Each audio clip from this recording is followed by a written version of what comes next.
Good morning, world. This is Edward Bevilacqua. Today is Thursday, November 8th, 2018. We are here in Las Vegas at our classroom that's going to go live today. Thought it was going to go live yesterday, but it will actually be live today at 3. Hopefully we'll be doing some broadcasting from here, some YouTube live around the world. But until then, this is what we've got. And hello to the students in Reno, the students at Casa Grande, and the students at CCDC downtown. And of course, our day students here, or our students here in Las Vegas. Today, we are finishing the Inside Our Skull Size Kingdom module on the 4-week program designed for well care in Reno. So remember last week, week number 1 was orientation overview. This week is Inside Our Skull Size Kingdom. Next week is Outside Our Skull Size Kingdom. And then the 4th week, 2 weeks from now, is Employment Planning Workshop, where we tie it all together and then create our action plan to go out and get employment. And in our Inside Our Skull Size Kingdom, our purpose is to understand why I behave the way I do. Number 1, why I behave the way I do. And number 2, who am I? And actually in reverse order, who am I? And then why do I behave the way I do? And our conclusion, what you should get by now, get a pretty clear idea right now, is that I am my connectome. I am that which is stored in my brain, my lived past, my anticipated future, my imagination, my ability to simulate. That's who I am. And if my leg gets cut off or my arm gets cut off, I'm pretty much going to be the same person I was. But if I have a traumatic brain injury or if I have a stroke, I'm probably going to be pretty much a different person than I am right now. And even though our brains are plastic and we can relearn, we're not going to come back to be the same person that we were. So who am I? Why do I behave the way I do? Well, it's a function of my brain, what's stored in the neurons and how the neurons work together. And, as they say, neurons that fire together, wire together. And so our purpose is to help people learn the tools and techniques to be successful. And success for us is what? Success for us is what? Money plus meaning and purpose. You have to have money and you have to have meaning and purpose in your life in order to be successful. And money, our definition of money is money gives us the ability to experience more. That's it. It's not good. It's not bad. It's just a tool to experience more. It's how we use that money. That's what makes the difference. But in our program, the goal is you got to have money or you don't have choices. Having money provides freedom. I guess that would be one way to look at it, among other things. So money is the ability to experience more, and meaning and purpose is service to others. And service to others includes a sacrifice on your behalf. And the one thing that's really a sacrifice is to sacrifice your time with no expectation of return, per Simon Sinek. So if you give up your time to be with somebody, to help somebody with no expectation of return, that's service to others. Because one thing you can never get back is time. So if you're going to invest your time in other people, you can do that. And then our path to success, or our path to money and meaning and purpose, is other people. Getting other people to do what you want, which we call power. And again, power is one of those terms that is neutral. It's not good, it's not bad. Power is just the ability to get other people to do what you want. In business, it's called management. In the military, it's called leadership. But fundamentally, it's power. And we study and focus on the 10 laws of power, the actual laws of power, not the ones that are in the book, the 48 laws of power, but the actual laws of power, which starts with number 1 is power perceived is power achieved. If people think you have power, then you do. And therefore, everything you do should be to project power, to give people confidence to do what you want them to do for you. So we're finishing up week number 1, and week number 1 inside our skull-sized kingdom is broken down into 3 functions of the brain that we look at. One is the connectome, that's the neurons and how they work together. And we learned that, per Sebastian Song, there's 100 billion neurons, but we actually know from Susanna Herculano that there's about 86 billion neurons in the human brain. Typical human brain, about 86 billion neurons. And we look at the neurons and we take it down a level to look at the dendrites, which are, if a neuron is like a tree, a dendrite is like a branch. And then we drill down on the dendrites and we look at the synapses, which, let's say, are kind of like the leaves. Let's just label them. It's like the leaves on a tree. And we found out with that where the synapses of 2 different neurons meet, they will exchange chemicals called neurotransmitters. And neurotransmitters are responsible for our feelings. So when a neurotransmitter is released, we feel an emotion. So that was Monday and Tuesday, Monday, Tuesday, Wednesday, where we learned about the connectome and we learned about neurotransmitters. And from Simon Sinek, you remember that we learned about 4 neurotransmitters that I think he said are responsible for about 90% of the feelings of happiness that we have, which are what? Endorphins, dopamine, serotonin, and oxytocin, the best one of all, the one that's released when you give service to others, when you sacrifice to help other people. And then we also learned about cortisol and how cortisol is a stress hormone. So we learned about cortisol from Simon Sinek. So we learned about neurotransmitters. And again, the purpose for that is why do I behave the way I do? Who am I? Which is, I am my connectome. That's what we did at the beginning of the week. Why do I behave the way I do? Well, I behave the way I do because of neurotransmitters. So neurotransmitters cause me to feel certain things, and my behavior is based upon my feelings, and the outcome of the situation is based upon my behavior. So if I know how my brain works, then I know how your brain works. If I know how my brain works, then I have the ability to dial in what neurotransmitters I want released to get me to feel the way I need to feel to behave a certain way, and so that the outcome will be the same. So for example, if I'm playing sports, I need to release certain neurotransmitters to make me perform better, as opposed to releasing cortisol, which will make me perform worse. That's how it works. And professional athletes are very good at blocking certain emotions like fear of failure, and releasing other neurotransmitters that makes them feel proud or that they can do it, or mask physical pain, etc. Today we're going to focus on the 3rd function of the brain, which is the result of our reticular activation system, or our reticular activating system.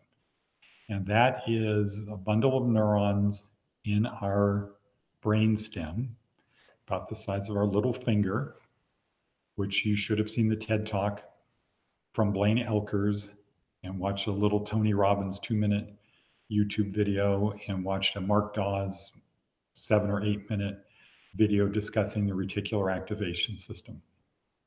So it's basically a bundle of neurons in our brainstem that acts sort of like a filter or a homing device on a missile to take us to lead us towards the things that are important to us. Or another way to say it is it focuses on the things we believe and brings those to our attention. So Mark Dawes said there's 400 billion bits of information streaming into our brain every second. Our brain can't handle that, and the reticular activation system acts as a way to let things in that are important to us and just ignore the things that are not important to us. So, for example, some examples would be somebody calling your name. Remember in the old days at airports, probably they still do, before cell phones, before pagers, the way you could reach somebody in an airport would be to call them, call the airport, and they would page them. And you would hear in the background, would so-and-so go to a white courtesy phone? And that's going on all day long. You never notice anybody else's name, but as soon as your name is mentioned, it gets to your awareness. And so why is that? Well, that's because your reticular activation system is always scanning, constantly scanning all information available to us, meaning the things we can see, hear, smell, touch, etc., to support our beliefs. So we have a belief that our name is important. It's one of the most important things to us is our name. And that became important because when we were little kids, our mothers would say something to us like, don't make me come looking for you. If I call your name, you answer me, or you come to where I am. And so we're conditioned that our name is very important. So anytime our name is said within our within the range of our ears to hear it, our attention is it will come to our attention, come to our conscious brain. Other examples used is when you buy a car, all of a sudden you start noticing the same car everywhere you go. You buy new clothes, you start noticing those. And Mark Dawes says, or Tony Robbins says, were they always there before and you just didn't notice them, or did they all of a sudden just start appearing? And the answer is they were always there, you just didn't notice them because it wasn't important and it didn't go through your reticular activation, or your reticular activation system blocked it out. And we now know this because of fMRI machines, so we can see what happens in people's brains when they have a belief. So the common one we use in class is, hey, we just whipped up a batch of liver and onion flavored ice cream. Would you like some? And for most people, it takes, a 1,000th of a second to say no. You can't even finish the question. As soon as liver and onion flavored or liver comes out, it's already going to no. And then the next follow-up question would be, why? You don't like ice cream? No, I do like ice cream. I don't like liver and onion flavored ice cream.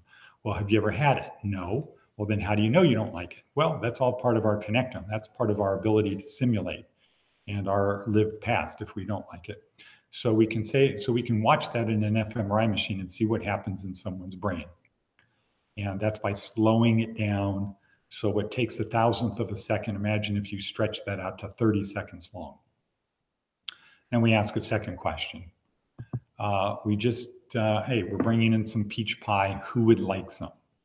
It's fresh peach pie. It's still warm, has that cinnamon smell.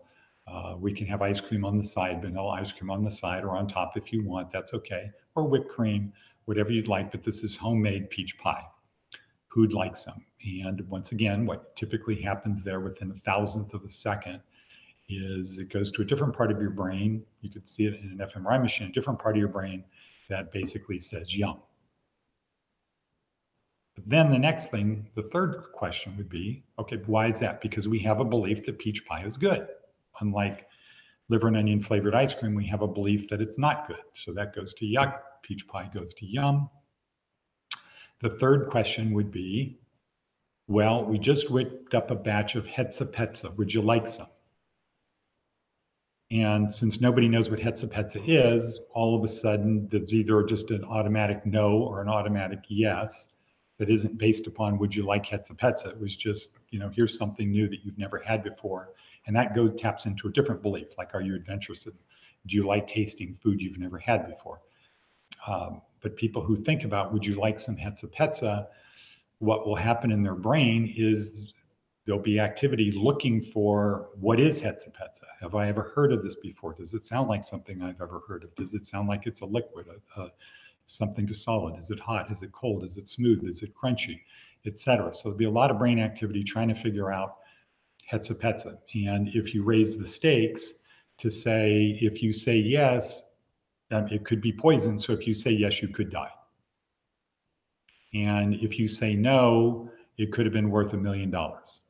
So you're going to be out $1 million. So there are consequences if you raise the stakes to get people to figure out, to think of, would you like some recidivism? That's all controlled by our reticular activation system. And we can see that because the springing off point in the brain is the reticular activation system. So if you say liver and onion flavored ice cream, it doesn't bounce around in your brain and end up in yuck. It goes from the reticular activation system to yuck, peach pie to yum. Why is that? Well, because we have beliefs associated with those things. We have a belief about peach pie. We have a belief about liver and onion flavored ice cream, our name, our favorite colors. And when those things come to our attention, meaning, well, not to our attention, when our senses sense them. So again, our reticular activation system is constantly scanning all information available to us. So 400 billion bits of information are coming in. And if information comes in that matches a belief that we have something important that's attached or associated with or stored in our reticular activation system or somehow connected in there, it will come to our attention and we will proceed down that path. That's how it works. So what's the value of this? Well, what the value of this is, our reticular activation system is vital to us becoming successful. What we need to do is program it with the beliefs that are important to our success. Like, I do need to get people to do what I want them to do. Like, I do need to be able to bond with people. Like, I do need to be able to add value when I'm communicating with people, so they're going to want to do something. And I do need to believe that if I bond, add value, and ask people to do things, and the ask is less than the value added and the bonding, that people will do it. That's what I need to believe. And if I believe that, if I do what Neil Martin said, I get that down into my unconscious brain, so it's automatic, then my reticular activation system is going to take over. It's going to be like the homing device that Tony Robbins talked about, and just guide me right to success. That's it. It's really simple, not easy, but it's simple to do. Bond, add value, and ask. And that needs to be crammed down into our unconscious brain. So we're always doing that. We're always bonding with people. We're always adding value when we're with a group of people. And we always ask people to do things that are less than the value add and the bonding that we give them. And from a stoic behavioral perspective, one approach is, if somebody does whatever somebody does to you, do a little bit more. If somebody's nice to you, do a little bit more. Reciprocate and just do a little bit more. And what will happen in that person is, if they do something nice for you and you return it and do a little bit more, and that happens a few times, then they're going to get, hey, no matter what I do for this guy that's nice, they're going to reciprocate and do a little bit more. They're not going to use me. They're going to do things to help me improve my life. So they're going to want to, and they're going to behave in a way that adds more value to you. Conversely, if somebody does something not nice to you and your attitude is, I will reciprocate and do a little bit more, then you do just a little bit less nice and do a little bit less nice. And then pretty soon, after a couple iterations of that, they're going to get the attitude of, well, no matter what I do to you, you're going to reciprocate. And if I'm not nice to you, you're going to reciprocate and be a little bit less nice to me. Therefore, I don't gain by hurting you. I lose because you're going to reciprocate and do a little bit more. And that would be a maxim, moral rule to follow in life. Whatever you do to me, I will reciprocate. I'll quickly reciprocate as fast as I can and do a little bit more. So if you're going to be nice to me, I'm going to reciprocate. I'm going to do a little bit more. If you're not nice to me, I'm going to reciprocate and do a little bit more. But that's not the purpose of this talk here. That's a different talk to get into that. However, the point is, all we need to do is program our reticular activation system to do the things we need to do. And we need to program it to the level that Neil Martin talked about last week in our orientation week. So it's an unconscious thing. And the simple, elegant formula for success would be to bond with people, add value, and then ask. And the ask has to be less than the bonding and the added value. Bonding would be, if you could picture being in an fMRI machine and other people in an fMRI machine, and we're looking at everybody's brains, that the brain pattern looks very similar. That would be, by definition, you would be bonded to that person. You're thinking the same way, you're feeling the same way, you're simulating, imagining things the same way. That's bonding. And so the better we are recognizing and expressing our feelings, the easier it's going to be for us to bond, which is why we have the 2 questions after the TED Talk. So we get used to recognizing our feelings, our emotions, and we get used to adding value, focusing on adding value and then consciously doing it so that we can, by repetition, put it into our unconscious brain. Okay, so that was a lot of information. This is, I think, the kind of talk that you're going to want to do a few times, not just once. And again, thank you for being with us. You're responsible for helping us become who we want to be. And we're always interested in your feedback. Tomorrow is Friday, that's quiz day. So we're going to see how everybody did. Remember, this is at your own pace. All you're being measured against is how you did last week. We're just looking to see that you're making improvement. There's no, well, there are right and wrong answers, but you're not graded on that. You're graded upon how much you're changing, how you're improving and moving forward. So thank you for being there, and we'll chat tomorrow.